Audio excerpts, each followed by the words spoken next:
होगा, यहाँ से पढ़ने से आपको जरूर लाभ मिलेगा। तो ये साथियों, ज्यादा समय व्यतीत न करते हुए सबसे पहले स्टार्ट करते हैं हम साधारण ब्याज, जो गणित का एक छोटा सा चैप्टर है, किंतु बहुत ही ज्यादा महत्वपूर्ण है, कहीं ना कहीं हमारे लिए बहुत ही लाभदायक होगा। आइए बिल्कुल बेसिक से, बिल्कुल जीरो लेवल से हम इस चैप्टर की शुरुआत करते हैं, ताकि आपको समझने में ज्यादा दिक्कत न हो। शुरू करते हैं। जैसा कि आप सभी लोग जानते हैं कि मुख्य रूप से इसका जो बेसिक सूत्र है वो सूत्र यही है, मूलधन गुणे दर गुणे समय बटा 100। ऐसा करने से हमको जो मिलेगा वो हमारा साधारण ब्याज होगा। दूसरा सूत्र मूलधन। मूलधन बराबर साधारण ब्याज गुणे 100 बटा में दर गुणे समय। इससे हम अपना मूलधन निकाल सकते हैं।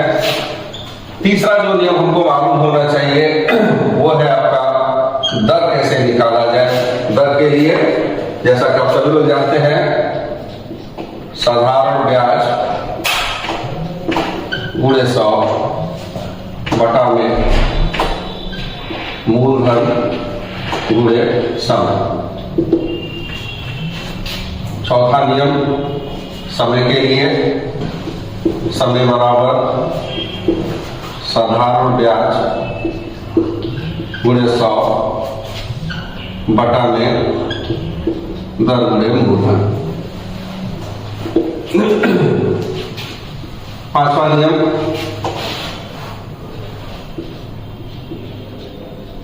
मिश्र धन। मिश्र धन मित्रों, ब्याज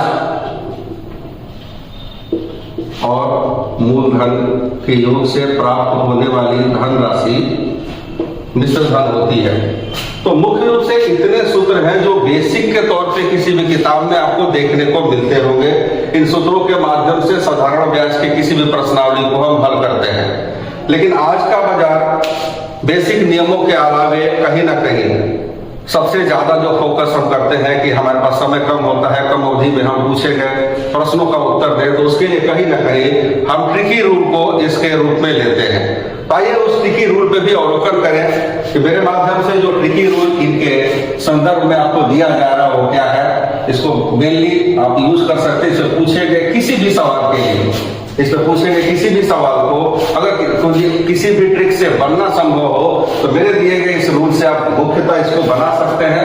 आइए देखते हैं वो क्या है। सबसे पहले मूलधन बराबर 100% मानेंगे। दूसरा साधारण ब्याज। साधारण ब्याज बराबर हमेशा दर गुणे समय होगा, और ये जो कुछ भी आएगा ये प्रतिशत का मान देगा। तीसरा मिश्र धन। मिश्र धन बराबर 100% प्लस ब्याज। ये ब्याज वही होगा जो हमको दर गुणे समय से मिलेगा, और इसका भी जो मान आएगा वो आपका प्रतिशत में होगा। इसके अलावे आपको एक बेसिक नोट के तौर पे मैं दे रहा हूं, ब्याज अगर डायरेक्ट हमको निकालना हो तो ब्याज बराबर मिश्र धन माइनस मूलधन करने से मिलेगा। तो साथियों इस पर ध्यान देंगे। इस पे अलग अलग तरीके के हम कोई भी आपको सूत्र नहीं दे रहे हैं। मैंने केवल ये 3 लाइन्स लिखी है। इस लाइन के आधार पे इस पे पूछे गए किसी भी सवाल का उत्तर आप यहां से सबसे पहले दे सकते हैं। तो कहीं तो मैं आपको सिखाऊंगा इस पे किस तरीके से इस पे पूछे गए हर सवाल को इस 3 लाइन के माध्यम से बना सकते हैं। इस पे आपको बहुत ज्यादा ध्यान नहीं देने की जरूरत नहीं है। सिंपल वे में इससे आप सॉल्यूशन को सीख पाएंगे। आइए चलते हैं अब इस पे प्रश्नों पे। लेकिन उसके पहले मैंने पढ़ाने में बहुत लंबा समय दिया है और मुझको अनुभव हुआ कि बहुत सारे बच्चे सारे नियमों को जानने के बावजूद परीक्षा में जब कोई सवाल पूछा जाता है तो ज्यादातर उस प्रश्न का उत्तर वो नहीं दे पाते हैं। इसका एक बहुत बड़ा कारण मुझको पता चला, वो शेयर करने जा रहा हूं आपके साथ। कि ज्यादातर लोग सवाल को पढ़ने के बाद उस सवाल को समझ नहीं पाते कि सवाल में क्या चीज की जानकारी हमको दी गई है, क्या हमसे पूछा जा रहा है और किस तरीके से हमें उसको कौन से नियम पे रखना है। तो एक बेसिक में थोड़ी बहुत जानकारी देंगे कि मूलधन है क्या चीज, कैसे हमको पता चलेगा कि दी गई धनराशि जो प्रश्न में है वो मूलधन की है, ब्याज की है कि मिश्र धन की है। तो संक्षिप्त में इसको हम आपको बताने जा रहे हैं। एक बार इसको नोट कर सकते हैं आप चाहें तो, हम इसको मिटाएंगे थोड़े समय के लिए, दोबारा मैं लिखूंगा। मूलधन राशि जो होती है, सबसे पहले ध्यान देगा मूलधन राशि क्या है। मूलधन राशि ये वो रकम होती है जो हम किसी से लेते हैं या किसी को देते हैं, यानी कि ली जाने वाली धनराशि, दी जाने वाली धनराशि या वो धनराशि जिसके आधार पर किसी निश्चित दर और समय के उपरांत उस पर ब्याज की गणना की जाती है, उसको हम मुख्य रूप से मूलधन के रूप में जानते हैं। मूलधन की पहचान, प्रश्नों में इसकी पहचान होगी, इस पर ध्यान दीजिएगा। ए ने X रुपए B से लिए,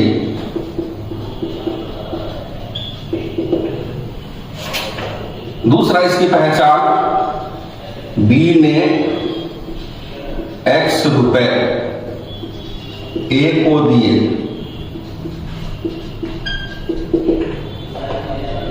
तीसरा कोई धनराशि, कोई रकम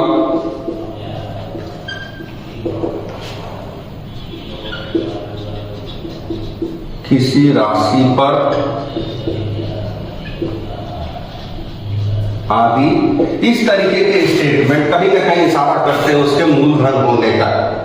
दोस्तों इसमें से ध्यान देने वाली चीज ये है कि जो रकम किसी से ली गई हो या किसी ने किसी को कोई रकम दी हो या इस तरीके का स्टेटमेंट, कोई धनराशि, किसी रकम, कोई राशि पर आदि, इस तरीके का स्टेटमेंट कहीं ना कहीं ये मूलधन की तरफ इशारा करता है। मूलधन वो धनराशि होती है जिसपे किसी निश्चित दर और समय के उपरांत ब्याज की गणना की जाती है। आइए अब चलते हैं, इसके अलावा दूसरी पहचान हमारी क्या होनी चाहिए मूलधन के अलावे। अगला जो इंपॉर्टेंट है वो है कि मिश्र धन क्या होता है। मिश्र धन ध्यान देंगे साथियों इस पे।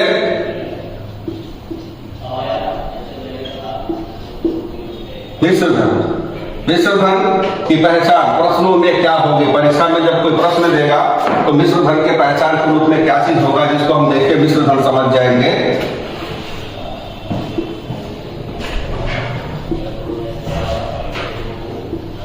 कोई धन X रुपए हो जाता है, कॉमा बन जाता है, कॉमा बन जाएगा, बन जाएगा आदि। इस तरीके के स्टेटमेंट केवल और केवल मिश्र धन के लिए लिखते हैं। जैसे कोई धनराशि 3 वर्ष के अंत में इतने रुपए हो जाएगी, हो जाता है, बन जाएगी, बन जाता है, इस तरीके का स्टेटमेंट केवल और केवल मिश्र धन के लिए लिखते हैं। दूसरा इसका पहचान X रुपए चुकता कर कर्ज मुक्त होना। X रुपए किसी का रुपया चुकाने के बाद अगर कर्ज मुक्त होने की बात कही गई हो तो ये धनराशि भी मिश्र धनराशि होगी। तीसरा X गुना हो जाता है, हो जाएगा,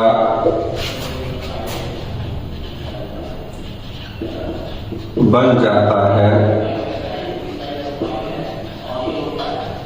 बन जाएगा। ये भी पहचान है इस राशि के मिश्र धन होने की। 3 वर्ष के उपरांत वो अपने आप का 3 गुना हो जाएगा, 4 गुना हो जाएगा, हो जाता है, हो जाएगा, बन जाता है, बन जाएगा। इस तरीके का स्टेटमेंट कहीं ना कहीं मिश्र धन राशि की तरफ इशारा करती है। दोस्तों देखते हैं इसके आगे और क्या क्या आपको जानकारी की जरूरत पड़ेगी? ये था आपका मिश्र धन, मूलधन। इससे पहचानने में आपको आसानी होगी कि किस राशि के विषय में क्या लिखा गया है, वो राशि एक्चुअल में क्या चीज है। दर, कोई चीज अगर प्रतिशत में दिया गया, जैसे कि x%, ये दर होता है। लेकिन बहुत से प्रश्नों में प्रतिशत में न लिख करके ये ऐसे भी लिखा जाएगा x पैसे प्रति रुपया, ये भी दर है। अच्छा, x पैसे प्रति रुपया का मतलब, जैसे चलिए छोटा सा उदाहरण ले लेते हैं, जैसे कि 3 पैसे प्रति रुपया, ये भी दर है। लेकिन कितना प्रतिशत? 3 पैसा प्रति का मतलब बटा रुपया में पैसा कितना, कुल 100। अब इस भिन्न को अगर हम 100 से गुणा करेंगे तो ये प्रतिशत में तब्दील हो जाएगा, यानी कहीं ना कहीं ये 3% की बात कही गई है। तो दर इस तरीके से या तो डायरेक्ट आपको प्रतिशत के रूप में लिख करके दिया जाएगा, या फिर वो दर को इस तरीके से भी लिख के दे सकते हैं, जैसे कि 3 पैसा प्रति रुपया। इसका मतलब है 3 पैसा प्रति रुपया, यानी कि 100 पैसा गुणे 100 करने पे पता चला कि 3%। तो जितना पैसा प्रति रुपया दिया गया है, डायरेक्ट मित्रों हम बोल सकते हैं कि उतना प्रतिशत की बात कही गई है, जो कि एक दर है। दर का एक तीसरा प्रारूप भी प्रश्नों में देखने को मिलता है, जैसे कि इसी उदाहरण को लेते हैं, 3 पैसा प्रति रुपया प्रति माह। जैसा कि हम जानते हैं दर हमेशा आपको वार्षिक दिया जाता है।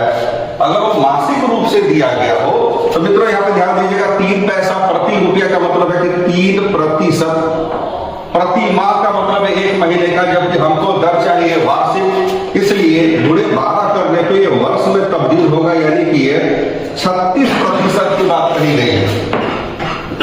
ये आपका दर हो जाएगा, 36% की बात कही गई है। तो साथियों ध्यान दीजिएगा, दर को 3 रूप में, या तो प्रतिशत के रूप में, या फिर हो सकता 3 पैसा प्रति रुपया, जिसका सीधा मतलब होता है 3%, या फिर उसको बढ़ा चढ़ा के दिए 3 पैसा प्रति रुपया प्रति माह, तो उसको वर्ष में बदलेंगे 3 पैसा प्रति रुपया, यानी कि 3% प्रति माह, यानी कि 1 महीने का। सालाना होने के लिए हमको 12 महीने का होना चाहिए, यानी कि 36% यहाँ पे आपका दर बनता है।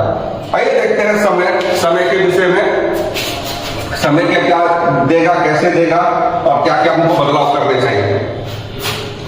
जैसा कि मित्रों आप सभी लोग जानते हैं कि समय हमेशा आपको वर्ष में दिया जाता है, जैसे कि यहाँ पे x वर्ष, ये हमारा समय है।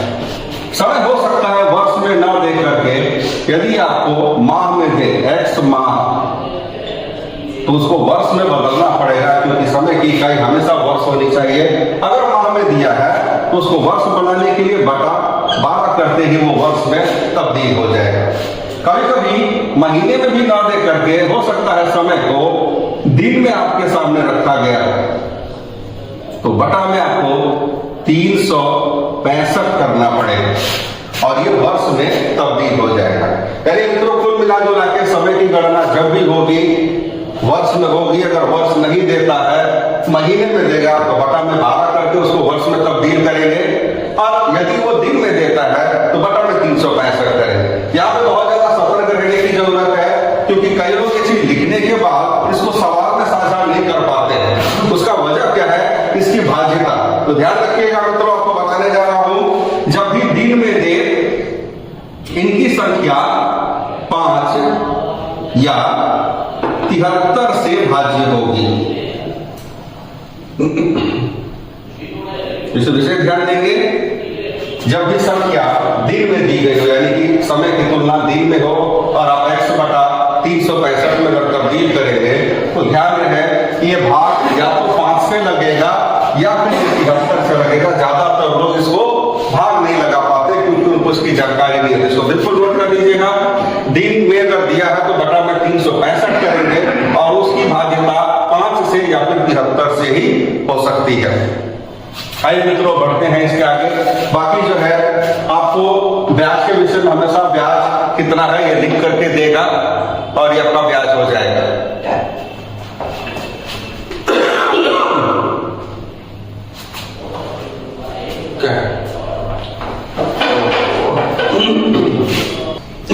तो रही बात साधारण ब्याज की, तो ब्याज हमेशा आपको लिख करके दिया जाएगा कि कितने रुपए का ब्याज है। ठीक है, अब आइए चलते हैं अब इनके सवालों पे, देखते हैं इनके सवाल कैसे कैसे पूछे जाएंगे। ये बिल्कुल बेसिक है, जरा भी नहीं घबराइएगा, उम्मीद करते हैं आप सबको समझ में आएगा। रही बात हमारे ट्रिक्स की, तो ट्रिक्स को एक बार फिर से हम मेंशन करने जा रहे हैं, इसको ध्यान दीजिएगा। पहला ट्रिक जो आपको माइंड में रखना है कि मूलधन हमेशा प्रतिशत में 100 होगा। दूसरा, साधारण ब्याज बराबर हमेशा दर गुणे समय होगा, और इसमें जो भी हमको वैल्यू मिलेगी वो केवल प्रतिशत मान होगा। तीसरा, मिश्र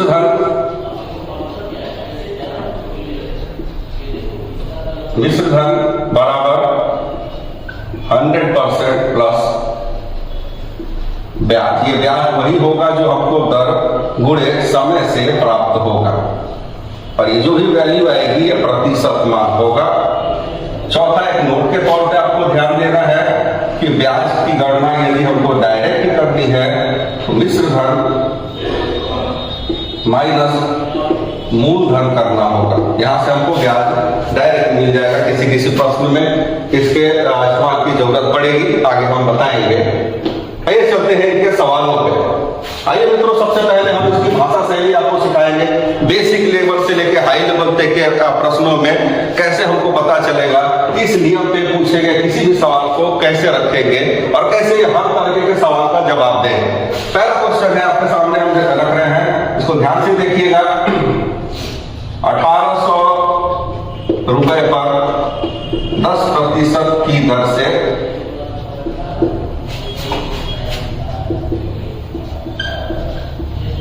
10 वर्ष का साधारण ब्याज होगा। ये क्वेश्चन है। 1800 रुपए पर 10% की दर से 10 वर्ष का साधारण ब्याज क्या होगा? आइए मित्रों देखते हैं हम इसको, इस सवाल को इस नियम पे कैसे रखेंगे। सबसे पहले सवाल में दी गई जानकारियों पे हम ध्यान देंगे। आपको जानकारी के तौर पे क्या क्या दिया गया है। 1800 रुपए यहाँ पे मूलधन की भूमिका में है। 10% जैसा कि मैंने बताया था प्रतिशत में है, ये आपका दर हो जाएगा, और समय हमको दिया गया है 10 वर्ष। आइए मित्रों देखते हैं, सबसे पहले दी गई जानकारियों में जो जानकारी आपको रुपए या रकम के तौर पे दी गई हो, सबसे पहले प्राथमिकता उसी को देंगे। या ये आपका रुपया नहीं है, ये समय है, प्रतिशत रकम है नहीं। रकम के तौर पर हमारे पास जो जानकारी है वो 1800 रुपए की है, और ये रुपया हम देखेंगे किस चीज का है। ये रुपया है मूलधन का, और मूलधन का प्रतिशत कितना है 100। तो सबसे पहले हम दी गई जानकारी लिखेंगे। 100% पे जो रकम हमको दी गई है वो 1800 रुपए है, और पहला लाइन ध्यान रहे कि हमेशा जानकारी का लिखा जाएगा। उसके बाद सवाल चाहे कितना भी लंबा क्यों न हो, दूसरे लाइन पे हम सीधे सीधे प्रश्न को डालते हैं। आइए देखिए हमारा प्रश्न क्या है। साधारण ब्याज। साधारण ब्याज का नियम क्या कहता है कि दर और समय को गुणा करेंगे तो उसका प्रतिशत मान मिलेगा। दिए गए सवाल में दर और समय को गुणा करें, 10 नहीं है 100, यानी कि 100% की वैल्यू यानी कि ब्याज जो होगा वो कितना होगा माना किया है। यहाँ पे हमने प्रश्न को डाला। अब कुछ नहीं करना साथियों, यहां से सबसे पहले x वाले को क्रॉस मल्टीप्लाई करेंगे, तिरछा गुणा, और ये हो जाएगा आपका 100 गुणे x बराबर में दूसरे वाले को तिरछा गुणा, जो भी हो जाएगा 1800 गुणे 100। x के साथ जो संख्या गुणा हो रही है, आपको जानकारी होगा पक्षांतर करने पे वो भाजक के रूप में आएगी, यानी तब तो x बराबर 1800 गुणे 100 बटा में ये 100 नीचे, 100 से 100 को भाग लगाया, और इस प्रकार 1800 रुपए आपका साधारण ब्याज होगा। उम्मीद करते हैं मित्रों ये प्रश्न आपको समझ में आया होगा कि किस तरीके से इन 3 लाइनों के माध्यम से मूलधन, दर, समय जो कुछ भी है उस पर पूछे गए सवालों का उत्तर केवल इतने छोटे से नियम से, बिना इसके किसी भी दूसरे नियम पे जाए दिया जा सकता है। एक बार फिर से रिपीट करेंगे। जब भी साधारण ब्याज का कोई सवाल आए, आपको ये 3 लाइन्स मैंने रूल के रूप में दिए हैं। आपको कहीं भी किसी किताब में लिखा हुआ इस तरीके का कोई रूल नहीं दिया गया है। देखिए 1800 रुपए 10% की दर से 10 वर्ष का साधारण ब्याज कितना होगा, ये हमने निकालना था। दी गई जानकारियों में सबसे पहले जो रकम दी गई है उस रकम को देखेंगे, और वो रकम है कितनी, 1800। अब हम सोचेंगे ये रकम है किस चीज की, तो दिख रहा है कि मूलधन है। तो चलिए वो मूलधन कितना, 100% मूलधन होता है, यानी 100% पे जो मूलधन दिया गया वो 1800 रुपए। ये पहली लाइन हो गई दी गई जानकारी का। अब सवाल चाहे कितना भी लंबा क्यों ना, अब सीधे चलते हैं सवाल पे। सवाल क्या है, साधारण ब्याज कितना होगा। साधारण ब्याज, तो हम चलते हैं ब्याज के नियम पे कि साधारण ब्याज यदि निकालना है तो दर गुणे समय हमको करना पड़ेगा, और दर गुणे समय अगर हम करें तो इसका प्रतिशत बनता है 100। ध्यान रखिएगा, प्रतिशत के नीचे प्रतिशत और वैल्यू के नीचे वैल्यू होनी चाहिए। 100% यानी कि ब्याज की जो रकम है वो कितने रुपए की है उसको हमने x माना हुआ है, और सबसे पहले x वाले को क्रॉस मल्टीप्लाई करेंगे। ये मल्टीप्लाई को दिखाना है कि 100 गुना होगा x में, 100 गुना होगा x में, बराबर का चिन्ह। फिर दूसरे वाले को तीसरा गुना करेंगे, 1800 गुणे 100। x के साथ जो गुणा है पक्षांतर करने पे वो भाजक के रूप में नीचे, इन दोनों को भाग लगाने पे हमारे पास रकम मौजूद है 1800 रुपए की। साथियों को ध्यान से देख लीजिए, अगर कोई दिक्कत हो तो आप हमको पोस्ट करके पूछ सकते हैं। ये है आपका सवाल। अब चलते हैं दूसरे सवाल पे, देखते हैं बाकी के सवाल इस पे बनते हैं कि नहीं। छोटे छोटे सवाल देंगे ताकि आपको इसका इस्तेमाल पहले आ जाए, फिर बड़े सवालों में हम इसका इस्तेमाल भी आपको बताएंगे। और मित्रों, तो आपने देखा एक सवाल अभी भी उदाहरण से कि किस तरीके से हम इस 3 लाइन के माध्यम से ऐसे सवालों का जवाब दे सकते हैं। आइए आपका सामने एक दूसरा सवाल है, आइए देखते हैं इसको कैसे बनाएंगे। आप लोग भी चाहे तो कोशिश कर सकते हैं। जानकारी में सबसे पहले से मैंने बोला था कि जब भी साधारण ब्याज का कोई प्रश्न है, सबसे पहले हमको जानकारी में यह ध्यान देना है कि किस चीज की वैल्यू रुपए में हमको दी गई है। यहाँ पे हमको 7200 रुपया दिख रहा है, 12.5% वार्षिक दर से 8 माह का साधारण ब्याज, ये हमको निकालना है।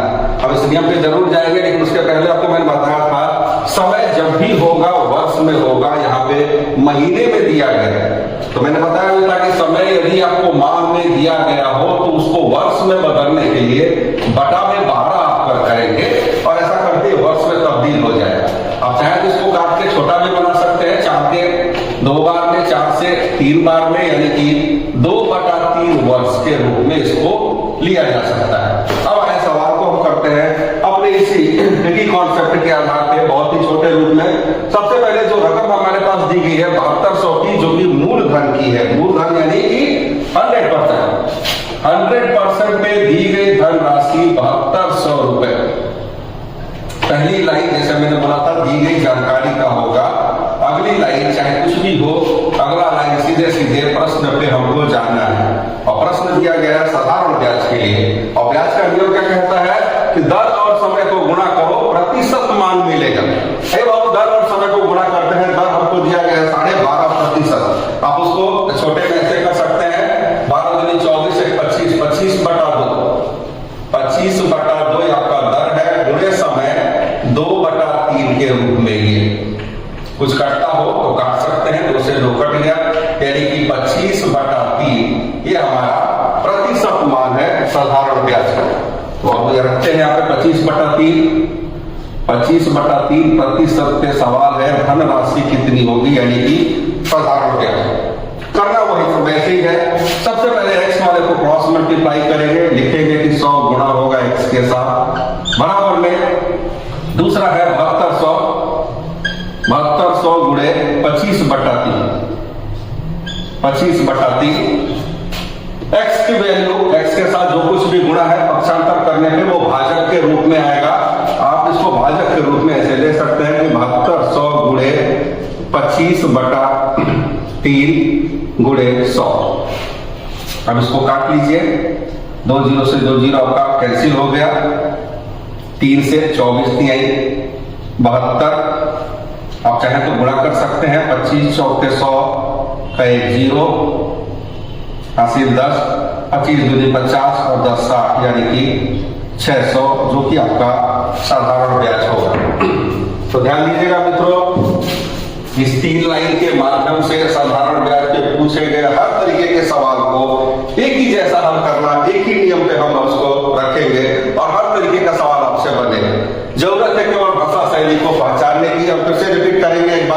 कि जब भी साधारण ब्याज का प्रश्न दिया गया हो, सबसे पहला आपका ध्यान होना चाहिए कि किस चीज की वैल्यू रुपए या रकम के रूप में हमको दी गई है। जिसकी जानकारी रुपए में दी गई हो उसके प्रतिशत पे उस रकम को रखेंगे। जैसा कि यहाँ पे 7200 रुपए मूलधन है, तो मूलधन होता है 100%। 100% पे दी गई धनराशि 7200, ये जानकारी है।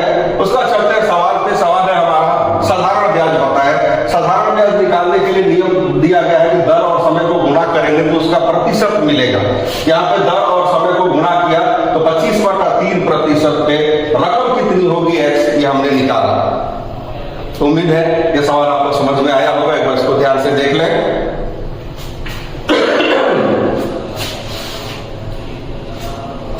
आइए बढ़ते हैं अब अगले सवाल की तरफ। देखते हैं इससे अलग सवालों को भी क्या इसी नियम पे बिल्कुल ऐसे ही बनाया जा सकता है कि नहीं।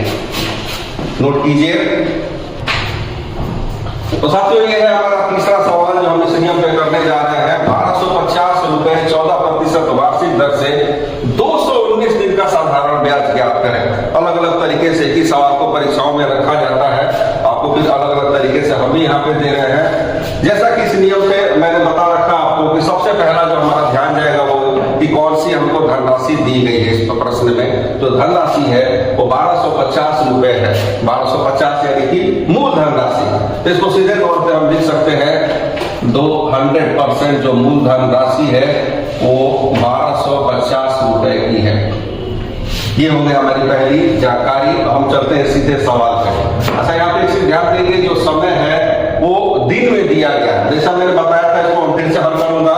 अगर समय हमको दिन में दिया गया हो तो 219 दिन बटा में 365 करेंगे, वो वर्ष में तब्दील हो जाएगा। और जब भी दिन को जब 365 में करते हैं तो भाग लगाने के लिए 5 या 73 संख्या का इस्तेमाल करेंगे। जैसा कि यहाँ साफ दिख रहा है कि दोनों 5 से भाज्य नहीं है, तो 73 से भाग लगाते हैं।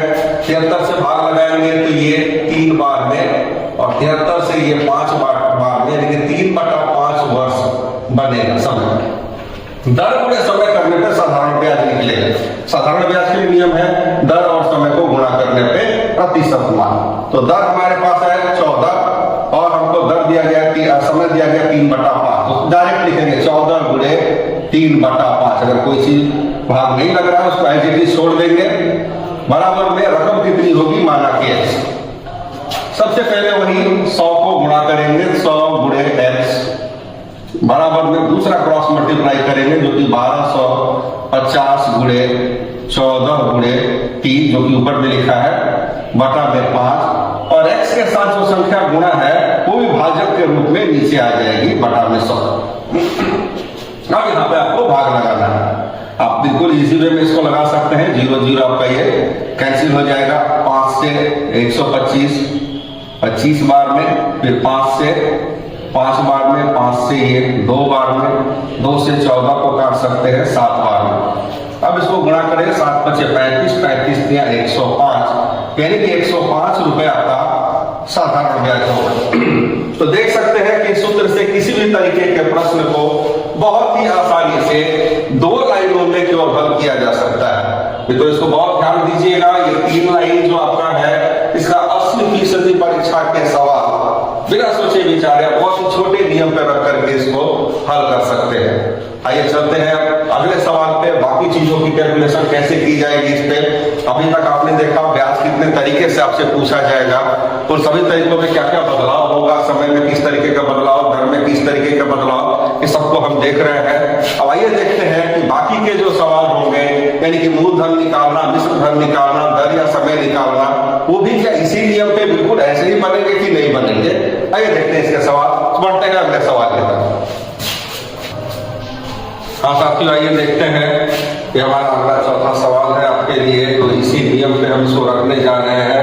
ये अन्य सवालों से थोड़ा अलग है। 12,000 रुपए 5 वर्ष में किसी निश्चित साधारण ब्याज की दर से 15,600 रुपए हो जाता है, तो ब्याज की वार्षिक दर है। यहाँ पर आपको ध्यान है, जैसा मैंने साथियों ने बताया था कि प्रश्न को समझना ही प्रश्न को हल करना है। यहाँ पे सबसे पहले आपको ये देखना है कि जानकारी में क्या क्या चीज हमको दिया गया है। यहाँ पे 12,000 रुपए जो है कहीं ना कहीं मूल धन राशि का है, क्योंकि किसी पे ब्याज की गणना होती है। समय अवधि दी गई है 5 वर्ष की। 15,600 रुपए हो जाता है, ये धन किस चीज की है। मैंने बताया था पहली पहचान में कोई धनराशि हो जाती है, हो जाएगा, बन जाता है, बन जाएगी, ये कहीं ना कहीं पहचान है मिश्र धन होने की। तो 15,600 जो धनराशि है वो मिश्र धन है। एक बार इन जानकारियों को लिखते हैं। मूल धनराशि के तौर पे प्रिंसिपल अमाउंट जो दिया गया हमको 12,000 रुपए का है। दूसरा हमारे पास रेट हमारे पास यानी कि दर हमारे पास नहीं है, हम मान लेते हैं x%। समय की बात करें तो 5 वर्ष की समय अवधि हमको दी गई है। इसके अलावे हमारे पास साधारण ब्याज जो कि इस प्रश्न में चर्चा नहीं किया गया है, नहीं है। दूसरा हमको अमाउंट दिया गया है यानी कि मिश्र धन के रूप में 15,600 रुपए की एक धनराशि हमको दी गई है। अब हमारे पास प्रश्न के रूप में है कि दर क्या होगा। साथियों थोड़ा इस पर ध्यान देंगे बहुत ही ज्यादा। जब भी किसी प्रश्न में, साधारण ब्याज के किसी प्रश्न में दर या समय हमसे पूछा गया हो तो सबसे पहले प्रश्न में हमको ये देखना चाहिए कि साधारण ब्याज धनराशि हमको दी गई है या नहीं। हमने देखा कि पूरे सवाल में साधारण ब्याज की कहीं पे कोई चर्चा नहीं की गई है, तो सबसे पहले हम साधारण ब्याज के लिए जाएंगे। यहाँ पे मैंने एक छोटा सा नोट दिया था इसी के लिए कि मिश्र धन में से मूल धन को घटाने पे हमेशा हमको ब्याज मिलेगा। तो साथियों जब भी सवाल दर पे हो या समय पे हो सबसे पहले हम ब्याज की गणना करेंगे और यहाँ पे ब्याज निकालने के लिए मिश्र धन जो कि 15,600 है उसमें से माइनस करेंगे हम 12,000 को और इस प्रकार हमारे पास जो रकम आएगी वो 3,600 रुपए की होगी हमारा ब्याज। अब सवाल में हम सबसे पहले अगर हमारे पास दो रकम की जानकारी हो तो प्राथमिकता हम देंगे मूलधन को। जैसे कि हमें मालूम है यहाँ पे मैं लिख देता हूँ 100% पे जो धनराशि यानी कि दी गई है मूल धनराशि वो 12,000 रुपए की है। अगला लाइन सीधे सवाल के लिए होता है, लेकिन ध्यान देना साथियों अगर हमारे पास दो रकम की चर्चा की गई हो तो दूसरे रकम को सबसे पहले हम इसी रकम के नीचे रखेंगे यानी कि 3,600 रुपए। और हम देखेंगे 3,600 रुपए किस चीज की है तो ब्याज की है। तो इसके सामने ब्याज का नियम यानी कि दर गुणे समय का प्रतिशत मान जाएगा। दर गुणे समय करते हैं, यहाँ से दर गुणे समय हमारे पास दर x% हमने माना है, समय हमारे पास है 5 वर्ष का। अगर दोनों को हम गुणा करें तो 5x% बनेगा जिसमें हमारा प्रश्न भी शामिल हो गए। और सबसे पहले हम x वाले को ही गुणा करेंगे, तिरछा गुणा, और इसको हम दिखा सकते हैं कि 5x गुणा होगा 12,000 रुपए के साथ बराबर में दूसरा वाला क्रॉस मल्टीप्लाई यानी कि 100 गुणा होगा 3,600 के साथ में। x के अलावे जितनी भी संख्या इसके साथ गुणा हो रही है कहीं ना कहीं वो भाजक के रूप में पक्षांतर हो जाएंगे यानी कि तब तो x बराबर 100 गुणे 3,600 बटा में 5 गुणे 12,000। इसको कैलकुलेट करेंगे और यहां से हमारा आंसर निकलेगा। आइए कैलकुलेट करते हैं। 2 जीरो से 2 जीरो कैंसिल हो गया, 1 जीरो से 1 जीरो आपका कैंसिल हो गया, 5 से 2 बार में, 2 से 6 बार में और 6 से 36 यानी कि दर हमारा 6% निकला। एक इसको एक बार ध्यान से हम इसी लाइन पे केवल सवाल के अंडरस्टैंडिंग यानी कि उसके समझ को बना करके हम छोटे से नियम पे इस तरीके के सवालों को भी रख सकते हैं। एक बार मैं फिर से रिपीट करूंगा, ध्यान दें। जब भी दर पे या समय पे प्रश्न पूछा गया हो सबसे पहले हमारा ध्यान जाना चाहिए कि हमारे पास साधारण ब्याज की धनराशि दी गई है कि नहीं दी गई है। अगर न दिया गया हो तो हम इस नियम का पालन करेंगे कि ब्याज निकालने के लिए मिश्र धन माइनस मूलधन करना होगा। मिश्र धन हमारे पास था, उसमें से हमने घटा दिया मूलधन राशि को, 3,600 रुपए ब्याज के निकले। ध्यान रहे अगर किसी भी विधि से ब्याज निकालना संभव न हो तो दर और समय पे पूछे गए किसी भी सवाल का उत्तर आंकड़े अपर्याप्त हैं के रूप में जाएगा। किसी भी विधि से इसका उत्तर नहीं निकाला जा सकता। यानी हर हाल में दर या समय का उत्तर देना हो तो हमारे पास ब्याज की राशि होनी ही चाहिए। तो उम्मीद करते हैं कि यह सवाल आपको बेहतर समझ में आ गया होगा। इस पर विचार करेंगे। जो भी वीडियो आप देख रहे हैं, जो भी चीज अपना अनुभव आपके साथ में शेयर कर रहे हैं, आपको पसंद है तो इसको लाइक सब्सक्राइब जरूर करेंगे ताकि हमें भी एक मोटिवेशन मिले, हम आगे में और भी अच्छे वीडियोस आपके लिए लेके आ पाए। और उम्मीद करते हैं साथियों कि आपका सहयोग जरूर मिलेगा। अब आइए बढ़ते हैं अगले सवाल की तरफ। आइए हम अपना 5वां सवाल आपके सामने लेके आए हैं। इसके पहले हमने इस छोटे से नियम का पालन करते हुए ब्याज पे पूछे गए हर तरीके के सवाल को हमने देखा कि कैसे हम हल कर सकते हैं। इसके बाद हमने एक दर का भी सवाल दिया जहाँ से दर की गणना इसी के माध्यम से हमने की उतने ही छोटे कैलकुलेशन में। तो आपके सामने एक 5वां तरीके का सवाल हम लेके आए हुए हैं। यहाँ पे दे रहा कितने समय में, यहाँ पे समय की गणना करनी है। 2000 रुपए 5% वार्षिक साधारण ब्याज की दर से 3000 रुपए बन जाएगा। कोई रकम के साथ बन जाएगा, बन जाता है, हो जाएगा, हो जाता है। अगर ये दिया गया है तो कहीं ना कहीं वो रकम मिश्रधन है। स्वाभाविक है जो 2000 रुपए है जिसमें ब्याज की गणना होनी है वो मूलधन राशि है।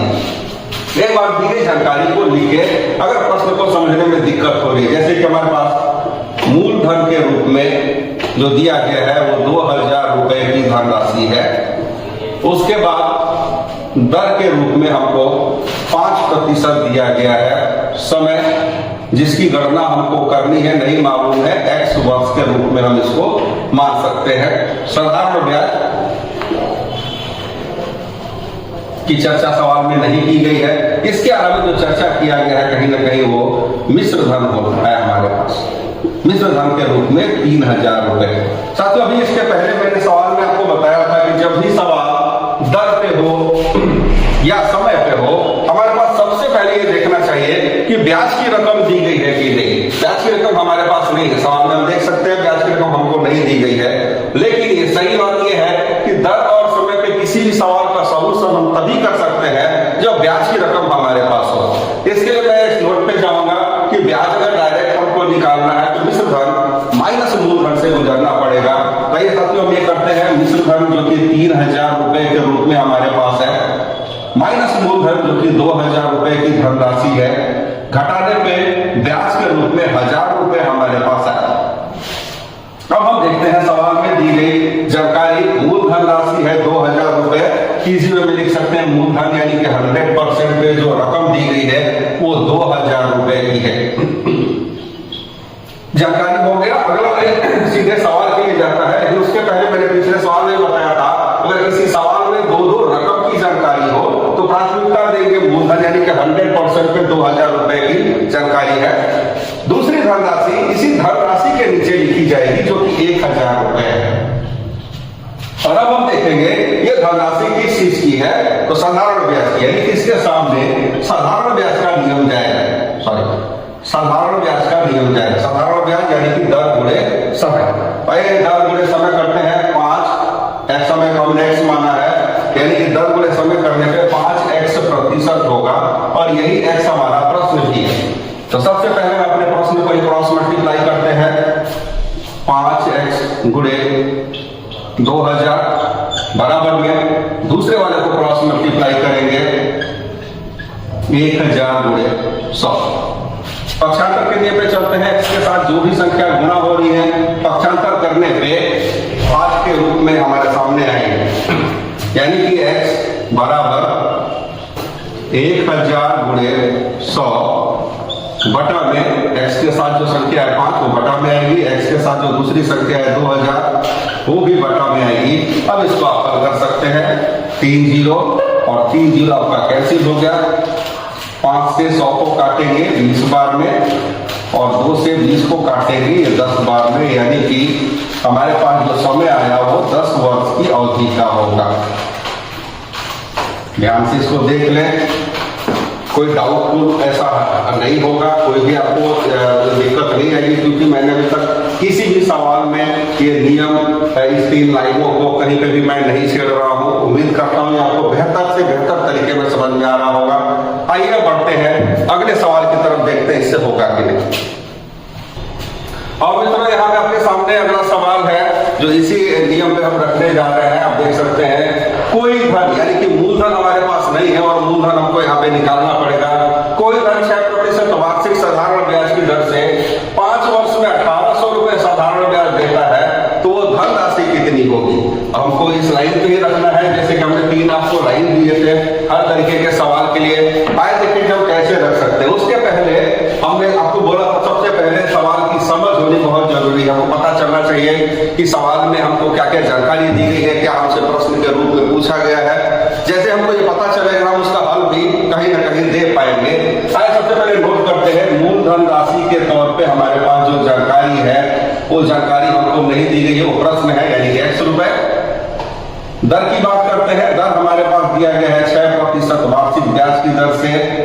समय अवधि जो हमारे पास मौजूद है वो है 5 वर्ष की, और जानकारी के रूप में जो धनराशि हमको दी गई है वो साधारण ब्याज की है जो कि 1800 रुपए है।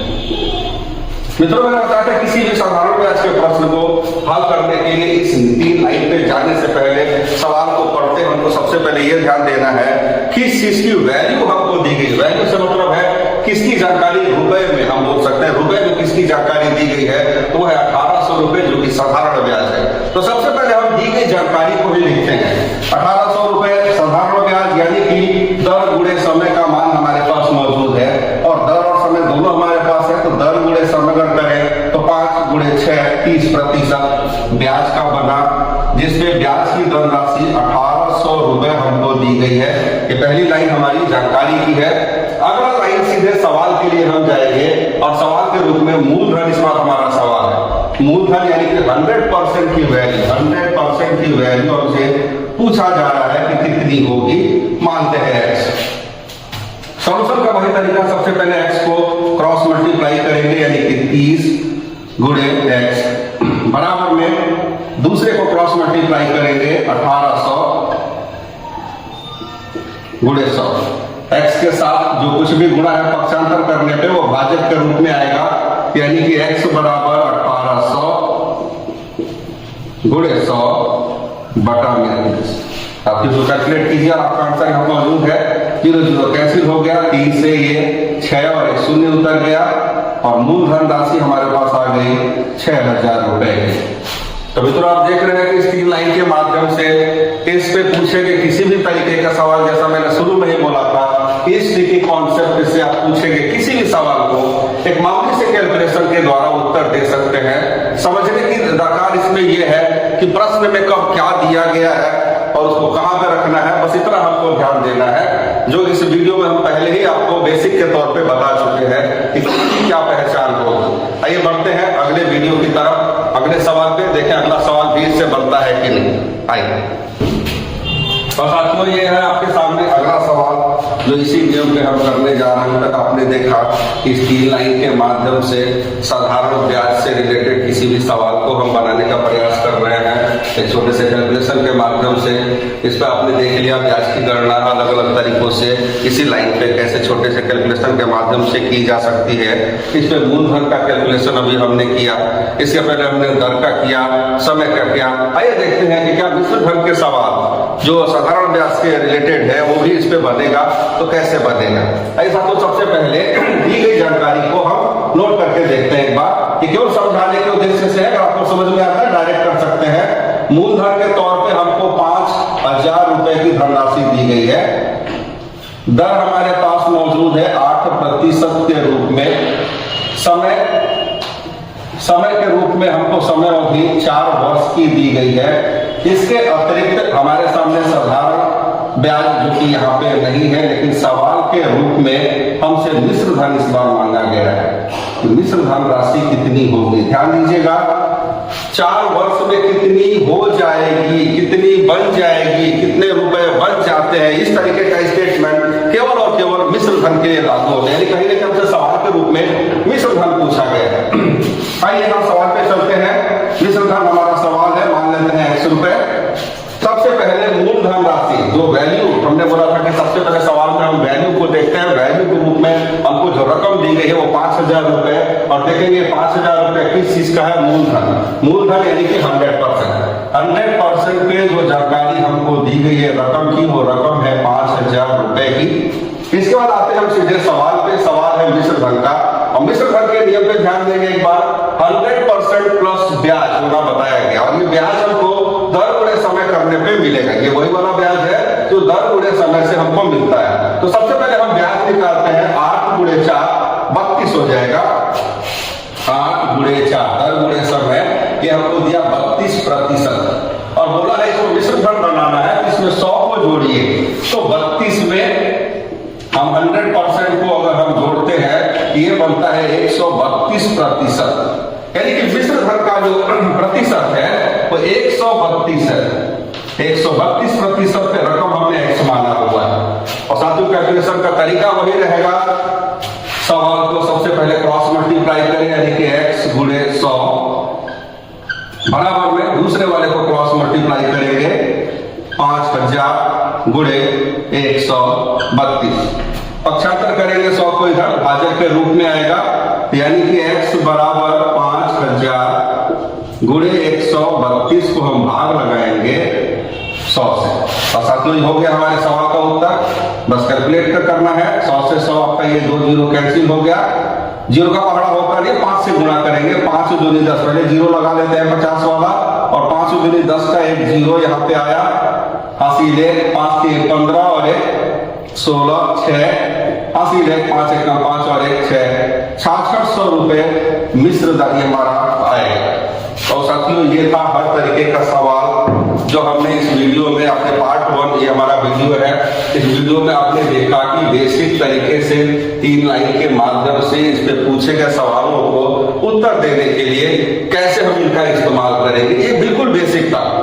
अगर आप चाहते हैं कि इसके ऊपर जो बड़े बड़े परीक्षाओं में सवाल के रूप में साधारण ब्याज पे और भी जितने सवाल बनते हैं, तो हमारे अगला वीडियो इसके पार्ट 2 में जरूर देखिएगा, देखना ना भूलें। साथियों अगर ये वीडियो आपको पसंद आता है तो इसको लाइक सब्सक्राइब और जितना अधिक हो सके इसको शेयर करें, ताकि हम आगे अपने इस प्लेटफॉर्म को और मजबूत कर सकें और अच्छे तरीके से सजा के आपके सामने और भी बहुत सारे महत्वपूर्ण सवाल आपके सामने हम रखेंगे। उम्मीद करते हैं साथियों आपको ये चीज पसंद आया होगा। धन्यवाद।